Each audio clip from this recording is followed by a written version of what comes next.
किए गए मंडलवार कार्यक्रम के अनुसार प्रयोगात्मक परीक्षा 2 चरणों में 23 से 31 जनवरी और 1 से 8 फरवरी तक आयोजित की जाएगी। नोएडा ग्रेटर नोएडा के किसानों को यूपी के सीएम योगी ने दी बड़ी खुशखबरी, बढ़ेगी भूमि अधिग्रहण का रेट। उत्तर प्रदेश के मुख्यमंत्री योगी आदित्यनाथ ने लखनऊ स्थित अपने आवास पर नोएडा और ग्रेटर नोएडा के किसानों के साथ बातचीत की। इस दौरान उन्होंने नोएडा और ग्रेटर नोएडा में भूमि अधिग्रहण के रेट बढ़ाने का ऐलान किया। उत्तर प्रदेश के मुख्यमंत्री योगी आदित्यनाथ ने अपने आवास पर नोएडा और ग्रेटर नोएडा के किसानों के साथ बातचीत में भूमि अधिग्रहण का रेट बढ़ाने का ऐलान किया है।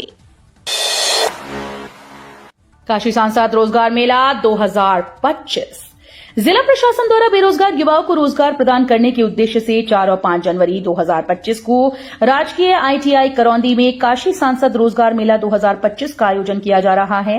इस वृहद आयोजन में देश भर से 300 से अधिक प्रतिष्ठित कंपनी शामिल होंगी, जो कि 1,80,000 से 6 लाख तक वार्षिक पैकेज पर रोजगार उपलब्ध कराएंगी।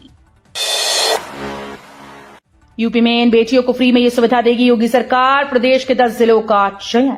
उत्तर प्रदेश की योगी सरकार घरेलू हिंसा से पीड़ित और आपदा वाली बेटियों और महिलाओं को मुख्य धारा में जोड़ने के लिए प्रदेश भर में शक्ति सदन का संचालन शुरू कर रही है। बेटियों को फ्री में रहने की सुविधा दी जाएगी। इसके लिए प्रदेश के 10 जिलों का चयन किया गया, जिसमें विभिन्न श्रेणी के अंतर्गत पीड़ित बेटियों और महिलाओं को उनकी बुनियादी आवश्यकताओं की पूर्ति के साथ साथ पुनर्वासन और समाज की मुख्य धारा से जोड़ने का काम होगा। यमुना सिटी को नए साल पर औद्योगिक विकास में मिलेगी नई रफ्तार। 3041 भूखंडों का आवंटन पूरा। यमुना प्राधिकरण क्षेत्र में औद्योगिक गतिविधियों को बढ़ावा देने के प्रयास तेज हो गए हैं। प्राधिकरण ने अब तक 5 प्रमुख औद्योगिक सेक्टर्स में 3041 भूखंडों का आवंटन किया। इसमें से 1373 भूखंडों पर लीज डीड जारी कर दी गई। महाकुंभ के पहले नाव के किराए में 50% की बढ़ोतरी, मेला प्रशासन ने दी सहमति।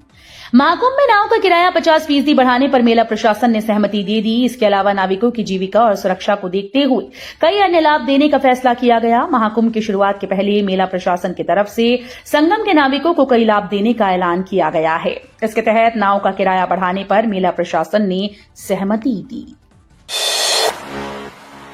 यूपीपीएससी एई भर्ती में जुड़े 22 विषय का इंजीनियरिंग से नाता नहीं, छात्रों ने उठाई फिर मांग। उत्तर प्रदेश लोक सेवा आयोग की ओर से प्रदेश के विभिन्न विभागों में सहायक अभियंता की 604 पदों पर भर्ती के लिए ऑनलाइन आवेदन मांगे गए।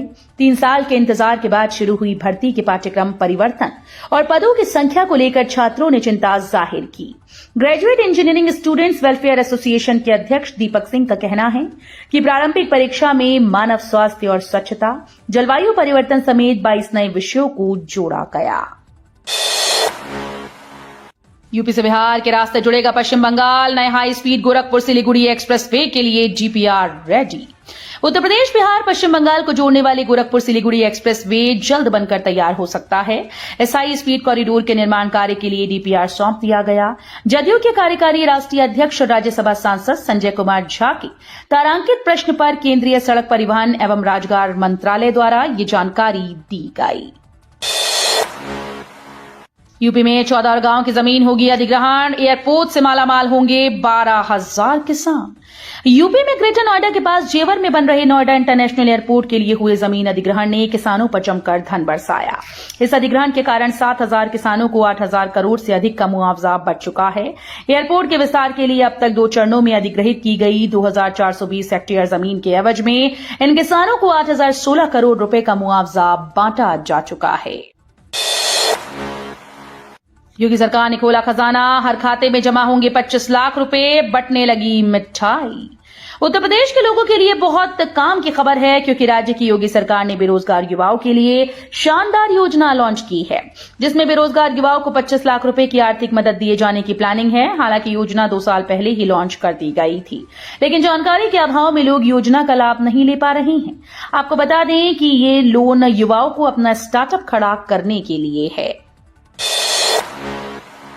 यूपी में जिले में बिजली कनेक्शन लेकर भूल गए 15,000 उपभोक्ता।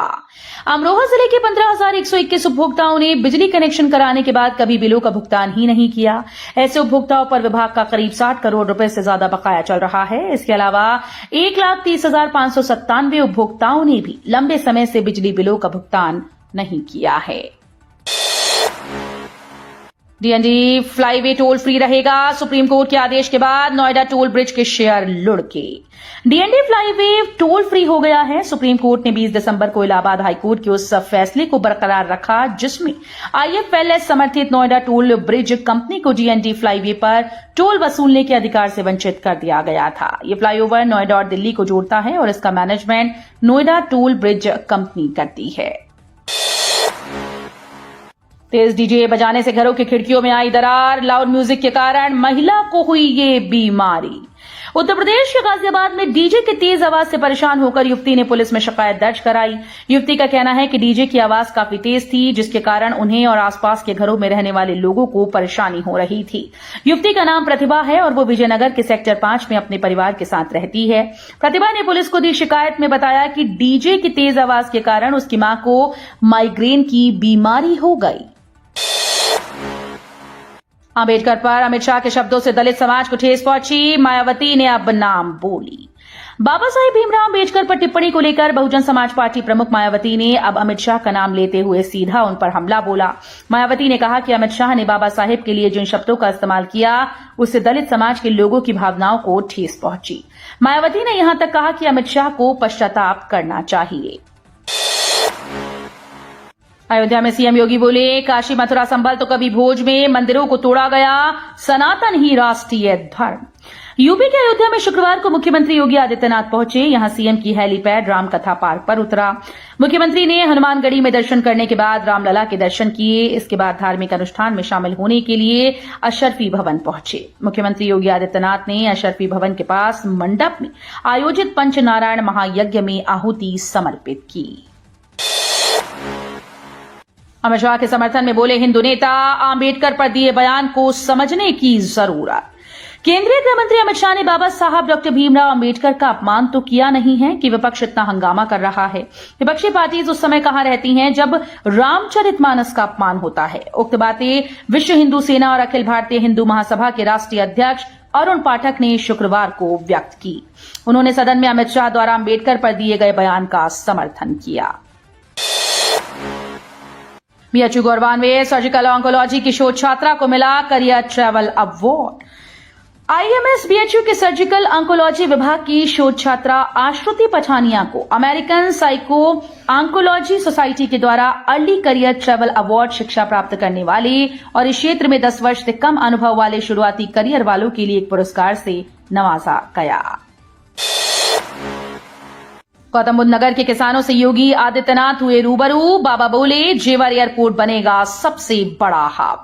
सीएम योगी ने कहा कि आने वाले 10 वर्षों में लोग नोएडा, ग्रेटर नोएडा के बजाय जेवर की चर्चा करेंगे क्योंकि ये क्षेत्र देश का सबसे विकसित इलाका बन जाएगा।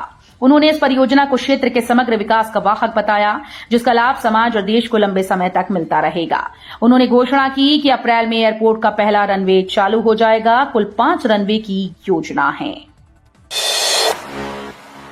बरेली का श्री गंगा महारानी मंदिर हुआ कब्जा मुक्त। बरेली के किला थाना क्षेत्र के कटघर में स्थित श्री गंगा महारानी मंदिर को कब्जा मुक्त कराने की कार्यवाही प्रशासन ने शुरू कर दी। शुक्रवार सुबह यहां सहकारी समिति के कर्मचारी पहुंचे। टीम ने कब्जा करने वाले वाहिद अली को मंदिर परिसर को खाली करने को कहा। इसके बाद टीम की देखरेख में सामान को बाहर निकाला जा रहा है। इस दौरान मौके पर पुलिस बल मौजूद है। जातीय जनगणना कराने की तैयारी में मोदी सरकार, आम सहमति बनाने की कोशिश। केंद्र सरकार जातीय जनगणना के मुद्दे पर सर्वसम्मति बनाने की कवायद शुरू कर सकती है। इस पर सैद्धांतिक सहमति के साथ आगे का रोड मैप तलाशने का प्रयास सरकार की तरफ से किया जा सकता है। अभी इस मामले में कोई निर्णय नहीं हो पाया, लेकिन सूत्रों ने कहा कि जातीय जनगणना की मांग के चलते कई तरह की पेचीदगियों को सरकार पहले हल करना चाहती है। स्विगी जोमेटो से खाना ऑर्डर करना होगा सस्ता, इलेक्ट्रिक गाड़ियां हो सकती हैं महंगी, आज होगा फैसला। स्विगी और जोमेटो जैसे ऑनलाइन फूड डिलीवरी ऐप से खाना ऑर्डर करना सस्ता हो सकता है। दरअसल सरकारी ऑनलाइन फूड डिलीवरी ऐप पर जीएसटी की दर कम कर सकती है, वहीं इलेक्ट्रिक गाड़ियों पर जीएसटी दर बढ़ाई जा सकती है। आगरा कैंट झांसी पैसेंजर 4 दिन के लिए कैंसिल। झांसी रेल मंडल के संदलपुर आंतरी स्टेशन के मध्य होने वाले मरम्मत कार्य के लिए आज 21 से 24 दिसंबर तक यात्रियों को मुश्किलों का सामना करना होगा। इस दौरान कई गाड़ियां निरस्त, मार्ग परिवर्तन तो कई शॉर्ट टर्मिनेट की गई। गाड़ी संख्या 11807 वीरांगना लक्ष्मीबाई झांसी आगरा कैंट आज 21 से 24 दिसंबर तक निरस्त रहेगी। इसी तरह गाड़ी संख्या 11808 आगरा कैंट झांसी 21 से 24 दिसंबर तक निरस्त रहेगी। एशिया कप फाइनल में टीम इंडिया बांग्लादेश से होगा मुकाबला। टीम इंडिया वीमेंस अंडर 19 टी20 एशिया कप 2024 के फाइनल में पहुंच गई है। भारतीय टीम ने दमदार प्रदर्शन करते हुए सुपर 4 में श्रीलंका को हराया। टीम इंडिया का फाइनल में बांग्लादेश से मुकाबला होगा। बांग्लादेश ने सुपर 4 में नेपाल को हराया है। टीम इंडिया के लिए आयुषी शुक्ला ने बेहतरीन प्रदर्शन किया है। केवल पढ़ाई काफी नहीं, स्किल्ड होना भी जरूरी। यूजीसी ने यूनिवर्सिटी के लिए तैयार किया खास प्लान। विश्वविद्यालय अनुदान आयोग ने पूरे भारत में हायर एजुकेशन इंस्टीट्यूट में स्किल्ड बेस्ड कोर्सेज शुरू करने के उद्देश्य से नए दिशा निर्देश जारी किए हैं। यूजीसी ने यूनिवर्सिटी से कहा कि बच्चों को ऐसी शिक्षा मिलनी चाहिए जो उनके भविष्य में काम आए। केवल शैक्षणिक योग्यता काफी नहीं, उन्हें स्किल्ड भी बनना होगा। ऐसे में हायर एजुकेशनल इंस्टीट्यूशन को यह जिम्मेदारी लेनी होगी कि उनके कोर्स भी ऐसे ही तैयार किए जाएं।